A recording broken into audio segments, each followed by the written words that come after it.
सत्कर्म कौन बताएगा? बोले तत्ते कर्मा विधास्यंती साधवत साधुभूषणा, साधुता ही जिनका आभूषण है, वे महात्मा बताएंगे सत्कर्म का वास्तविक स्वरूप क्या है।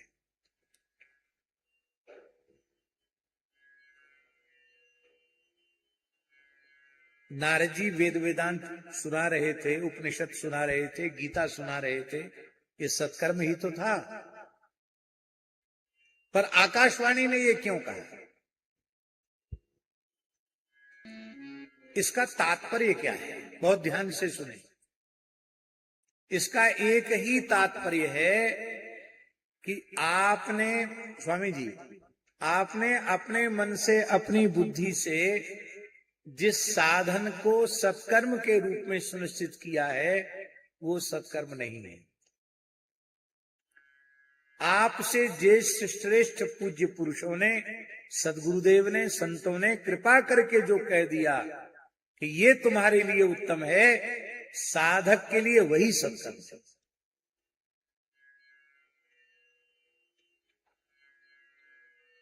वेदादि शास्त्र जो हैं वो खारे समुद्र के समान है, क्षार समुद्र के समान है वेदादि शास्त्र। और संत सदगुरुदेव बादलों के समान है, मेघ के समान है। मेघ अपने में जलाहरण कहां से करते हैं?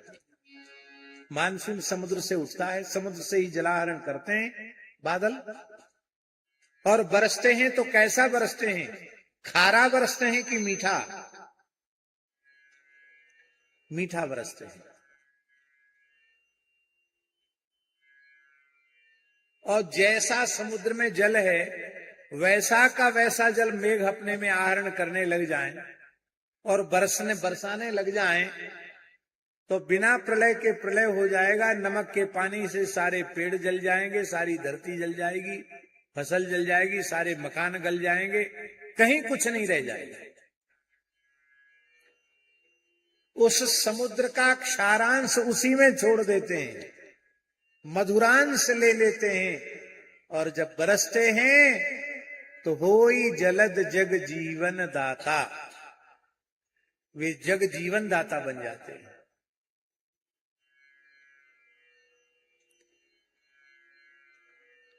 स्वामी जी, जब से नेट पर सब पुस्तकें उपलब्ध हो गई और लोग ज्यादा पढ़ लिख गए,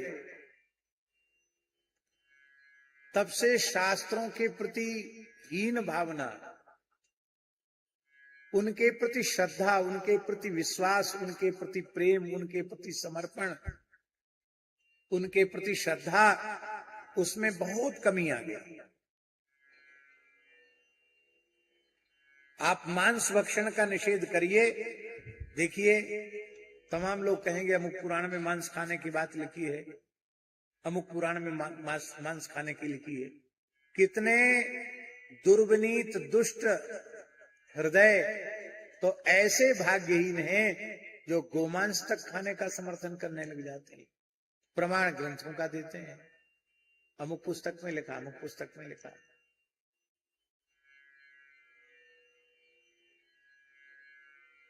तो क्या उसमें लिखा है? आप प्रश्न करेंगे क्या उसमें लिखा है? लिखा तो है, पर किसके द्वारा कहा गया, किसके लिए कहा गया, किस साधक को उसका उपदेश है? शास्त्र किसी एक व्यक्ति के लिए नहीं होता है।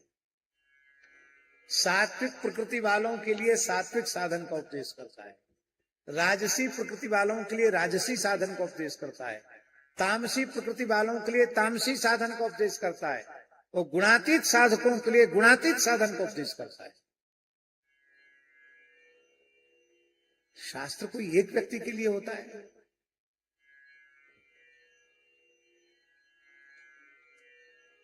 फिर उस प्रकरण में उसका क्या अर्थ है?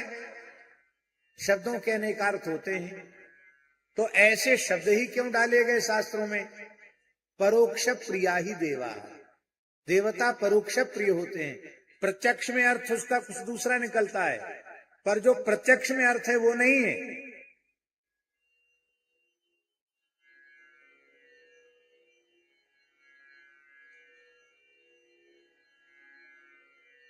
प्रत्यक्ष में जो अर्थ है, जो समझ में आ रहा, वो अर्थ उसका नहीं है, उसका अर्थ दूसरा ही है। जैसे हम आपको दें, एक उदाहरण दें, श्रीमद् वाल्मीकि रामायण का मूल पारायण करने वाले भी इसी तरह से भ्रमित हो जाते हैं। रोरून गोधान शशान हत्वा, इस तरह की बातें आती कि नहीं आती? अब उनका अर्थ क्या है? मांस माने क्या होता है? बहुत ध्यान से सुने, उत्तराखंड के लोग ज्यादा ध्यान से सुने। फल का जो गूदा है, गुठली छिलका निकाल दिया गया है, फल का जो गूदा भाग है, सार भाग है, उसको मांस कहते हैं।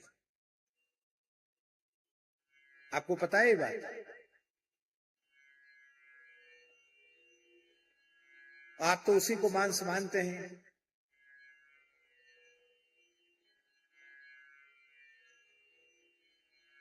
शशकंद, बाराही कंद, विदारी कंद, उनका किसी का नाम, शशकंद का नाम शशान, शशकान, रोधान, मृगान, ये सब वन के कंदों के नाम है। आप कहेंगे ये तब खींचतान का अर्थ कर रहे हो। अब हम उसी वाल्मीकि रामायण से दूसरा उदाहरण दे रहे हैं। भगवान श्री राम को जब ये पता चला कि मेरे पूज्य पिता राजर्षि चक्रवर्ती महाराज दशरथ दिवंगत हो गए, तब राघव प्रयाग में चित्रकूट में भगवान श्री राम ने अपने पूज्य पिता के लिए श्राद्ध किया, पिंडदान किया, जलदान किया। और भगवान अपना पिंडदान आदि कृत्य करके संपन्न करके भगवान अपने आश्रम पर लौट आए। पीछे से गुरुदेव वशिष्ठ जी के साथ राजमाताएं और गुरु माता अरुंधति वहां से निकली, तो वहां श्राद्ध का विस्तार हो रहा था।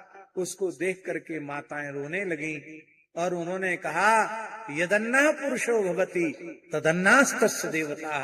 व्यक्ति जिस प्रकार का आहार करने वाला होता है, उसी प्रकार के आहार की परिकल्पना अपने देवता के निमित्त करता है।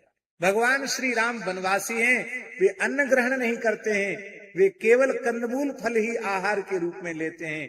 इसलिए इन्होंने ये कंदमूल फल, ये पिण्याक के चूर्ण से ही इन्होंने ये आज अपने पिता को पिंड दिया है। और रोते हुए माताएं कह रही हैं कि आपने ये कड़ुए कसेले बन के फल कहाँ खाए होंगे, आपने तो उत्तम राजभोगों को भोगा है। तो हम आपसे पूछ रहे हैं, जो भगवान श्री राम अपने पिता के श्राद्ध में भी कंदमूल फल का प्रयोग करते हैं, वे अपने आहार के लिए वन में जाकर पशुओं को, खरगोशों को, पशुओं को मार करके इनका मांस खाएंगे? इसलिए पुराणों को, शास्त्रों को स्वयं पढ़ने की विधि नहीं है, अधिकारी वक्ता के मुख से श्रवण करने की विधि। किसी ग्रंथ को गुरुमुख क्यों किया जाता है? क्यों किया जाता है गुरुमुख? इसीलिए किया जाता है, कथा में जो प्रसंग सभी साधक जगत के परम कल्याण के लिए होते हैं, उनका ही व्याख्यान किया जाता है। जिन प्रसंगों को बहुत विस्तृत करने की आवश्यकता नहीं है, उनको नहीं किया जाता। हमारे वृंदावन के एक बहुत बड़े विद्वान हैं भागवत के, पंडित श्री बसंत शास्त्री जी। पिताजी जानते हैं उनको, यमुना मंदिर में कुछ समय भागवत पढ़ाई हुई है। श्री बसंत शास्त्री जी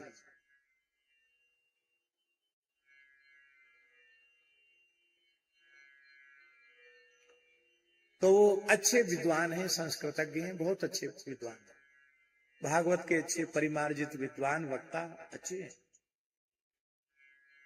तो एक जगह गुजरात में कथा कहने गए,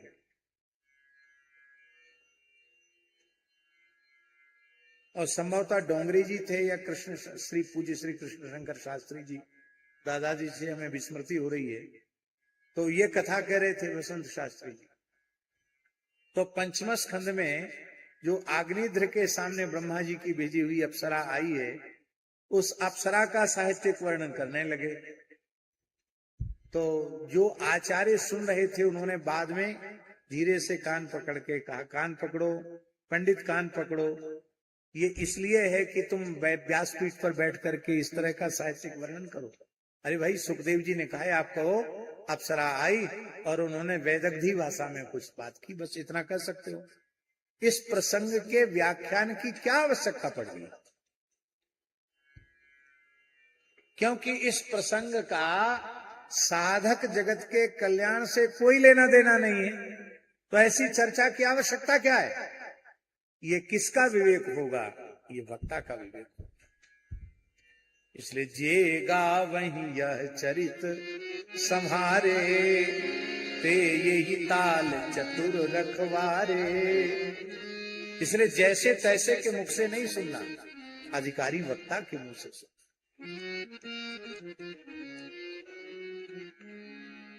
अब तो सब मनमानापन हो गया है, मनमानापन। बहुत दुख की बात। हम इस प्रसंग में बोल रहे थे कि मेघ, संत मेघ हैं और वेदादि शास्त्र खारे समुद्र के समान है। तो जितना अंश जीव के परम कल्याण के लिए उपयुक्त होता है, उतने ही अंश को वो उपदेश के रूप में, उपदेशामृत के रूप में उसकी वर्षा करते हैं। अभी हम रोज पाठ तो नहीं चल पा रहा, बहुत शिथिल हो रहा हमारा नियम शरीर की स्थिति के कारण, नहीं तो अभी क्रमशः अग्नि पुराण का पाठ कर रहे हैं। अब अग्नि पुराण में इतना तंत्र मंत्र का वर्णन है, बहुत ज्यादा तंत्र मंत्र का वर्णन है। हम वही आपको सुनाने लग जाएं, ऐसा कर देने से मारण हो जाएगा, मोहन हो जाएगा, उच्चाटन हो जाएगा, वशीकरण हो जाएगा, उत्तंभन हो जाएगा, उन्मादन हो जाएगा, उत्पीड़न हो जाएगा, तो उससे हमारा क्या फायदा हो जाएगा, आपका क्या फायदा हो जाएगा? कि हम आपको शुद्ध सात्विक भगवान की उपासना छुड़ाकर मसान में पहुंचा दें, इससे क्या लाभ होने, किसका क्या लाभ होने वाला है? तो भगवान व्यास की वाणी है, इस श्रद्धा से हम पाठ कर रहे हैं और श्री सीतारामचंद्रार्पणमस्तु कर रहे हैं। लेकिन जो बात, उसमें भी जो बात सबके कल्याण के लिए उपयुक्त होती है, उसको हम सुनाएंगे। इसीलिए व्यास जी को महाभारत और 17 पुराणों की रचना के बाद संतोष नहीं आया कि हमने कुछ ऐसी बातें भी लिख दी हैं कि उनको ही लोग ग्रहण करेंगे। इनको तो केवल विशुद्ध कल्याण की बात बताने वाला शास्त्र चाहिए, और वह विशुद्ध रूप से कल्याण के मार्ग को निर्देशित करने वाला शास्त्र श्रीमद् भागवत शास्त्र। तो अपने मन से निश्चय मत करो साधन का, अपने गुरुजन जो कह दें, सत्पुरुष जो कह दें, उनके अनुसार अपने जीवन को ढालो। जब तक स्वामी जी, जब तक गुरुजनों की आज्ञा नहीं हुई है, तब तक आप तर्क वितर्क कर सकते हैं। समर्थ संत की, सदगुरु की आज्ञा हो गई, वहां तर्क को दूर रख दो, वहां बात को ज्यों की त्यों मान लो, बस उसी में काम बन जाएगा। केवल शास्त्र पढ़ रहे हो तब तक आप ऊहापोह कर सकते हो, आपको छूट है। पर आपके कल्याण के लिए कोई बात पक्की करके किसी महापुरुष ने कह दी है, तो वहां पर विचार मत करो, उसमें श्रद्धा पूर्वक लग जाओ।